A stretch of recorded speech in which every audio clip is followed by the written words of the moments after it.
Ashama harka fuunee akkam jirtu kun YouTube naaf deelidha. Har'a immoo gara Zhejiang shaoxing deemuudhaan akkaataa jiruuf jireenya itti beekamsa ta'an waliin ilaalla. Turtii gaarii.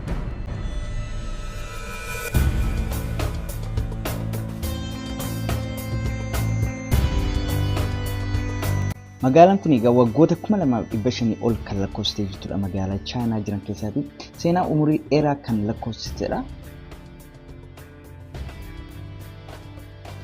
Itti aansuudhaan immoo Square Dance kan jedhamu waliin ilaalla.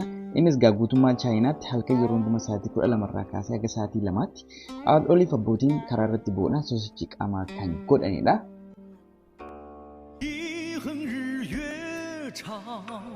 Kun immoo barreeffama yookiin immoo Chinese calligraphy kan jedhamee beekamudha. Namichi kun egaa daayirektera calligraphy fi paintiidha. Kan jedhamu keessatti barreeffamni tokkoon isheetiin qarshii Itoophiyaa gara 1,100 ol kan baasudha.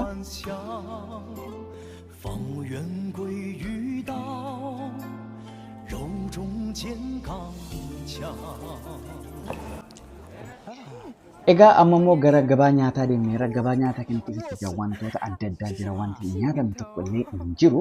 Kun egaa mataa booyyeeti akkuma argaa jirtan. Itti aansuudhaan immoo daakiyyeedha. Daakiyyee goggogsuudhaan aduu irra ni baasu. Brown sauce kan jedhamuun diip godhanii saniin booddee aduutti gadi baasanii abbaan dhimmaa dhufee kiiloo isaa irra kaatee bitata jechuudha. Daakiyyee tokko lama akka humna isaatti bitatee manatti gala jechuudha. 好，队长，真好，谢谢，谢谢，走辅。等一下，